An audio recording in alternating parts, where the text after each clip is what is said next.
بسم اللہ الرحمن الرحیم۔ کتاب البیوع، خرید و فروخت کے مسائل کے بیان میں یہ سبجیکٹ ہے۔ یہ ہے بخاری شریف، اور سب سے پہلے یہاں اللہ کا بیان نقل کیا گیا ہے، وقولہ تعالی وَأَحَلَّ اللَّهُ الْبَيْعَ وَحَرَّمَ الرِّبَا۔ سورہ بقرہ میں اللہ نے ارشاد فرمایا، اور اللہ تعالیٰ کا فرمان ہے کہ اللہ تعالیٰ نے تمہارے لیے خرید و فروخت حلال کی اور سود کو حرام قرار دیا، اور اللہ تعالیٰ کا ارشاد ہے مگر جب نقد سودا ہو تو اس ہاتھ دو اس ہاتھ لو، ٹھیک ہے۔ لیکن اگر نقد سودا نہ ہو تو کیا کریں؟ تو پھر آپ ریکارڈ کریں، اس کو یعنی لکھ لیں، اس کو لکھت پڑھت کے ساتھ سگنیچر کے ساتھ کر لیں تاکہ یادداشت اچھی رہے، بھولے نہیں، کیونکہ مسلمان تو دھوکہ نہیں دیتا۔ دھوکہ دینا تو مسلمانوں کی صفت ہے نہیں۔ اگر دھوکہ دیتے ہیں تو اس کا مطلب ہے کہ آپ منافق ہیں۔ تو اب یہاں پر ایک بات ہے، ہمارے یہاں بہت سارے شعبے ہیں تجارت کے، ان میں ایک شعبہ اب نیا ہے جو یہ ہے کہ جو ہمارے پراپرٹی ڈیلرز ہیں، جو زمینیں، مکان، دکان اور دیگر چیزیں وہ کیا کرتے ہیں، بیچ میں بیچنے والے اور خریدنے والے کے درمیان ہوتے ہیں، ٹھیک ہے، جس کو ہم لوگ اسٹیٹ ایجنٹ کہتے ہیں، ٹھیک ہے۔ اب آپ نے دیکھنا یہ ہے کہ کیا ان کی آمدنی حلال ہے یا حرام ہے، اس کو بہت زیادہ آپ نے توجہ دینی ہے۔ اس طرح سے آپ اپنی روزیاں حرام کر لیتے ہیں، حرام کھاتے ہیں، پھر آپ کو نہ اچھائی نہ برائی کچھ سمجھ نہیں آتی۔ حلال و حرام کی تمیز ختم کرنے کے بعد پھر آپ ایسے ایسے کام کر رہے ہوتے ہیں کہ انسان کانوں کو ہاتھ لگائے، ٹھیک ہے۔ اور نماز بھی پڑھتے ہیں، قرآن بھی پڑھتے ہیں، اور باقاعدہ ماشاءاللہ عمرے پہ بھی جاتے ہیں، لیکن لوگوں کو اتنا دھوکہ دیتے ہیں، اتنا دھوکہ دیتے ہیں کہ آپ تصور بھی نہیں کر سکتے کہ شاید کہ آپ کو اتنا نقصان کوئی کافر ہی پہنچا سکتا ہے جتنا نقصان وہ پہنچا دیتے ہیں، ٹھیک ہے۔ تو ادھر سے بھی جھوٹ بولتے ہیں، خریدنے والے کی طرف سے بھی جھوٹ بولتے ہیں، بیچنے والے کی طرف سے بھی جھوٹ بولتے ہیں، بیچ میں ٹاپ بھی مارتے ہیں، اور ہر طرف سے یعنی کیا کہنا چاہیے کہ چاہتے ہیں کہ سارا مال ہمارا ہی ہو جائے، بس بیچنے والے اور خریدنے والوں کو بس تھوڑا سا ملے۔ کسی بھی صورت میں بیچاروں کا پیٹ بھرتا ہی نہیں ہے۔ ایک چیز قرآن و حدیث کی روشنی میں یاد کرنے کی ضرورت ہے کہ پیٹ کیوں نہیں بھرتا۔ لازمی بات ہے کہ جب آپ جھوٹ بولتے ہیں، جب آپ دھوکہ دیتے ہیں، کبھی بھی آپ آسودہ نہیں ہوں گے، پھر پیٹ آپ کا مٹی بھرے گی، جب موت آئے گی، قبر میں جائیں گے تو پیٹ بھرے گا، ادروائز پیٹ نہیں بھرے گا۔ آج لوگوں کا پیٹ کہاں بھر رہا ہے، دیکھ لیجئے۔ تو یہ باب ہے بخاری شریف میں، آپ کو پتہ ہے کتاب البیوع ہے، خرید و فروخت کے مسائل کے بیان میں۔ تو یہ باب ہی کیا ہے، ما یمحق الکذب والکتمان، ٹھیک ہے، فی البیع۔ تو اب یہ آپ دیکھیے کہ کیا بیان ہے، بیچنے میں جھوٹ بولنے اور عیب کو چھپانے سے کیا ختم ہو جاتی ہے، برکت ختم ہو جاتی ہے۔ آپ اگر کیا کرتے ہیں، عیب کو چھپا دیتے ہیں اور جھوٹ بولتے ہیں تو آپ کے مال سے برکت ختم ہو جاتی ہے۔ رسول اللہ صلی اللہ علیہ وسلم کا فرمان ہے، آپ نے بیان کیا کہ یعنی بیچنے والے کو چاہیے کیا کرے، خرید و فروخت کرنے والوں کو چاہیے کہ سچائی اختیار کرے، ٹھیک ہے۔ اگر دونوں نے سچائی اختیار کی اور ہر بات کھول کھول کر بیان کی تو ان کی خرید و فروخت میں برکت ہوئی، اور اگر انہوں نے کچھ چھپائے رکھا یا جھوٹ بولا تو ان کے خرید و فروخت کی برکت ختم ہو جائے گی۔ یہ حدیث نمبر دیکھ لیجئے، حدیث نمبر 2082 ہے، یہ حدیث نمبر ہے 2083۔ یہاں پہ دیکھیے کیا فرمایا رسول اللہ صلی اللہ علیہ وسلم نے۔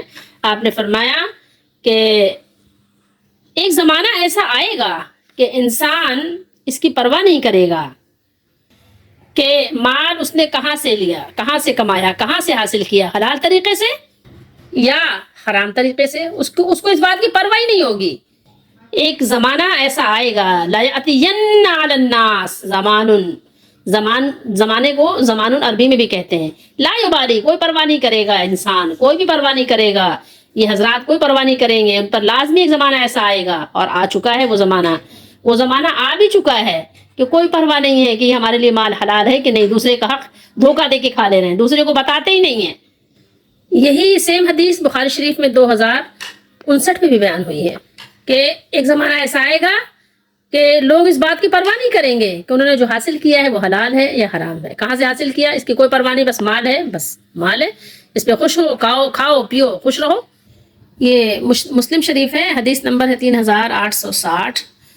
فرمایا رسول اللہ صلی اللہ تعالیٰ علیہ وآلہ وسلم سے، ایک شخص یعنی ایسا ہے کہ اس کو لوگ فریب دیتے ہیں، دھوکہ دیتے ہیں، ایسا ہوتا ہے نا، کچھ لوگ سیدھے سادے ہوتے ہیں تو ان کو لوگ کو زیادہ ہی دھوکہ دیتے ہیں۔ تو آپ صلی اللہ علیہ وآلہ وسلم نے فرمایا، اس شخص کو جب تم بیع کیا کرو، یعنی خرید و فروخت کرو، تو کہہ دیا کرو کہ فریب نہیں ہے، یعنی فریب نہ کرو، مجھ سے فریب نہ کرنا، ٹھیک ہے، یا مجھے دھوکہ نہ دینا، اور یا اگر تو فریب کرے گا تو وہ مجھ پر لازم نہ ہوگا، یعنی اگر تم نے مجھ سے فریب کیا تو پھر ظاہر ہے مجھ سے تمہارا کوئی وعدہ نہیں رہے گا، ٹھیک ہے۔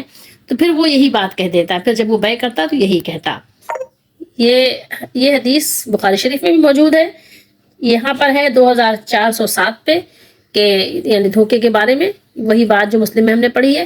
اور یہاں بخاری شریف میں ایک حدیث اور بھی ہے کہ نبی کریم صلی اللہ علیہ وسلم نے فرمایا، اللہ تعالیٰ نے تم پر ماں اور باپ کی نافرمانی، لڑکیوں کو زندہ دفن کرنا، واجب حقوق کی ادائیگی نہ کرنا اور دوسروں کا مال ناجائز طریقے سے کھا لینا، دبا لینا حرام قرار دیا ہے، اور فضول بکواس کرنے اور کثرت سے سوالات کرنے اور مال ضائع کرنے کو مکروہ قرار دیا ہے۔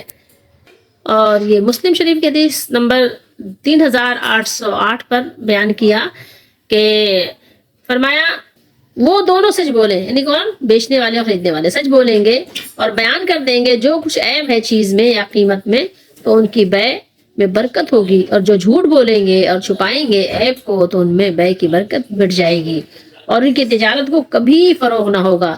حقیقت میں تجارت ہو یا زراعت ہو یا نوکری، ایمانداری اور راست بازی وہ شے ہے جس کی بدولت ہر چیز میں دن دونی رات چوگنی ترقی ہوتی ہے۔ بخاری شریف میں حدیث نمبر 2087 پہ حضرت ابو ہریرہ رضی اللہ تعالیٰ عنہ نے بیان کیا کہ میں نے خود نبی کریم صلی اللہ علیہ وسلم کو یہ فرماتے ہوئے سنا، سامان بیچتے وقت دکاندار سے یا دکاندار کے قسم کھانے سے سامان تو جلدی بک جاتا ہے، لیکن وہ قسم برکت کو مٹا دینے والی ہوتی ہے۔ آج برکتیں نہیں ہیں، کیوں نہیں ہیں؟ آپ کو غور کرنا چاہیے اس پہ۔ جھوٹی قسمیں کھا کر ادھر سے بھی جھوٹ ادھر سے بھی جھوٹ۔ اسی بخاری شریف میں 2088 پہ حدیث نمبر ہے، عبداللہ بن عوفہ فرماتے ہیں کہ بازار میں ایک شخص نے ایک سامان دکھا کر قسم کھائی کہ اتنی قیمت لگ چکی ہے، حالانکہ اس کی اتنی قیمت نہیں لگی تھی۔ تو اس قسم سے اس کا مقصد ایک مسلمان کو دھوکہ دینا تھا۔ اس پر کیا ہوا؟ آیت مبارکہ اتر آئی، آیت نازل ہوئی۔ کون سی آیت اتری؟ یہ آیت اتری، جو لوگ اللہ کے عہد اور اپنے قسموں کو تھوڑی قیمت کے بدلے بیچ دیتے ہیں۔ تھوڑی قیمت کیا ہے؟ دنیا کے مال کے چکر میں اپنے قسموں کو، یعنی قسم کیا ہے؟ اللہ کے نام کی عظمت ہے، اللہ کے نام کو بیچ دیتے ہیں۔ سوچئے، تھوڑی دیر کے لیے غور کیجئے۔ 2051 پر ہے حدیث نمبر، اس کا باب کیا ہے؟ الحلال بین والحرام بین وبینہما مشتبہات۔ فرمایا حلال بھی واضح اور حرام بھی واضح ہے، لیکن ان دونوں کے درمیان کچھ شک و شبے والی چیزیں بھی ہیں۔ یہاں کیا بیان کیا ہے؟ نعمان بن بشیر نے فرمایا کہ خود سنا ہے رسول اللہ صلی اللہ علیہ وسلم سے کہ حلال بھی کھلا ہوا ہے، یعنی واضح ہے، ظاہر ہے، اور حرام بھی ظاہر ہے، لیکن ان دونوں کے درمیان کچھ مشتبہ چیزیں ہیں۔ بس جو شخص ان چیزوں کو چھوڑے جن کے گناہ ہونے یا نہ ہونے میں شبہ ہے، وہ ان چیزوں کو تو ضرور ہی چھوڑے دے گا جن کا گناہ ہونا ظاہر ہے، لیکن جو شخص شبے کی چیزوں کے کرنے کی جرت کرے گا، اس میں پڑ جائے گا، تو قریب ہے کہ وہ ان گناہوں میں بھی مبتلا ہو جائے گا جو بالکل واضح طور پر گناہ ہیں۔ لوگوں یاد رکھو، گناہ اللہ تعالیٰ کی چراگاہ ہے۔ جو جانور بھی چراگاہ کے ارد گرد چرے گا، اس کا چراگاہ کے اندر چلا جانا غیر ممکن نہیں، یعنی وہ ادھر بھی چلا جائے گا۔ تو یاد رکھیے کہ حلال کمانے کی، حلال کھانے کی عادت بنائیے۔ کب تک آپ دنیا میں رہیں گے؟ کب تک دنیا میں آپ رہیں گے؟ کب تک آپ کا مال آپ کو کام دے گا؟ کتنے لوگ ایسے ہیں بہت مال بنایا ہے انہوں نے، بہت جائیدادیں چھوڑی ہیں، بہت زمینیں ہیں، بہت باغات ہیں، بس اوقات ان کے گھر والوں کو، ان کے بچوں کو، ان کو لواحقین کو نہیں پتا ہوتا، لیکن وہ چھوڑ کر مر جاتے ہیں اور دوسرے لوگ اس سے فائدہ اٹھاتے ہیں، اور خود وہ اس کے بدلے میں اللہ کا عذاب بھگتتے ہیں۔ وہ مال ان کو کسی بھی صورت میں سکون نہیں دیتا، کسی بھی صورت میں ان کو فائدہ نہیں دیتا، بس ہاں ان کے دل کی ایک تسلی ہوتی ہے جو ان کے دل میں شیطان نے ڈالی ہوتی ہے کہ ہاں بھائی، تمہارے پاس اتنا مال ہے، تمہارے پاس اتنے پلاٹ ہیں، تمہارے پاس اتنے فلیٹ ہیں، تمہارے پاس اتنی زمینیں ہیں، تمہارے پاس اتنے محلات ہیں، اتنے بڑے بڑے بنگلے ہیں، اتنی دکانیں ہیں، اتنا تمہارے پاس بڑا کاروبار ہے، تم نے اتنا جمع کر لیا، فلاں کو دھوکہ دیا، اس کو فریب کیا، اس کو بتایا کہ بھائی یہ گھر پتہ ہے اتنے کا بک رہا ہے، آپ نے اس کو کیا کیا؟ اچھی خاصی قیمت اپنے کھاتے میں ڈال لی، دونوں کو ملایا بھی نہیں، جو بیچ رہا ہے نہ اس کو، نہ جو خرید رہا ہے اس کو۔ کس طرح سے آپ حرکتیں کر رہے ہیں؟ سوچیں تھوڑی دیر کے لیے، غور کریں، کس طرح سے آپ لوگوں کو دھوکہ دے رہے ہیں۔ رسول اللہ صلی اللہ تعالیٰ علیہ وآلہ وسلم نے ارشاد فرمایا، الدنیا مزرعۃ الآخرہ، دنیا کیا ہے؟ آخرت کی کھیتی ہے۔ دنیا آخرت کی کھیتی ہے۔ دنیا میں ہم اس لیے نہیں آئے کہ یہاں لوگوں کو دھوکہ دیں، اپنے جیسے انسانوں کو پریشان کریں۔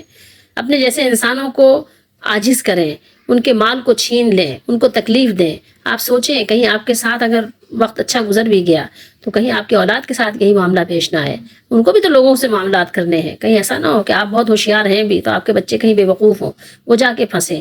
تو سوچئے تھوڑی دیر کے لیے، دنیا میں اس لیے نہیں آئے کہ لوگوں کو آپ دھوکہ دیں، دھوکہ دے دے کے مال کھائیں، وہ مال آپ کے لیے جائز نہیں ہے، حلال نہیں ہے۔ حلال اتنا ہی ہے جتنا آپ نے جائز طریقے سے لوگوں کو بتا کر لیا ہے۔ قسمیں کھائیں یا جھوٹ بولیں، دھوکہ دیں، فریب کریں، جتنا بھی مال بھر لیں۔ دوسرے کا آپ نے کتنا نقصان کیا، عارضی نقصان کر دیا دنیا کا، ٹھیک ہے آپ نے اس کی دنیا پریشان کر دی، اس کو دنیا میں آپ نے اذیت دے دی، لیکن کیا کریں گے آپ؟ کتنے دن اللہ تعالیٰ نے اس کے نصیب میں جو بھی کہیں آگے سے خیر لکھی ہوگی مل جائے گا، لیکن آپ کا کیا بنے گا؟ کبھی آپ نے سوچا؟ لیکن آپ کبھی ان چیزوں کو پڑھنے کی، ان کو سمجھنے کی، قرآن و سنت کی طرف آنے کی کوشش ہی نہیں کرتے۔ جو دھوکہ دے، رسول اللہ صلی اللہ علیہ وسلم نے فرمایا وہ ہم میں سے نہیں ہے، وہ مسلمان تھوڑی ہے۔ مسلمانوں کا کام دھوکہ دینا نہیں ہے۔ من غشنا فلیس منا، جو ہم کو دھوکہ دے وہ ہم میں سے نہیں ہے، وہ مسلمان ہی نہیں ہے۔ سوچئے تھوڑی دیر کے لیے، غور کیجئے، پتہ نہیں پھر آپ کا خاتمہ ایمان پہ نہ ہو۔ کیسے آپ مسلمان ہیں؟ کیسے آپ کا اللہ پر ایمان ہے کہ آپ مسلمانوں کو دھوکہ دے رہے ہیں، جھوٹ بول بول کر دھوکہ دے رہے ہیں، قسمیں کھا کھا کر دھوکہ دے رہے ہیں؟ یاد رکھیے آپ جتنے بھی پراپرٹی بڑے سے بڑے اس کے آپ وہ ہو جائیں، مالک بن جائیں، لیکن آپ کا مال حلال نہیں ہے۔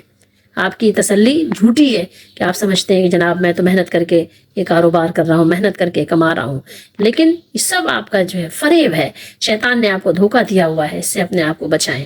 اللہ تعالیٰ ہم سب کو اس سے بچنے کی توفیق دے۔ حلال روزی کھائیں، اس میں آپ کے دل کو سکون بھی ہے، اور آپ کے لیے کیا ہے، آپ دوسروں کو راحت کا سامان بھی بن رہے ہیں، ان کی دعائیں بھی لے رہے ہیں، ورنہ آپ بہت ساری ڈھیروں بد دعائیں جمع کرتے ہیں، پھر دنیا میں تو جیسی تیسی گزر جاتی ہے، قبر میں آپ کیا کریں گے؟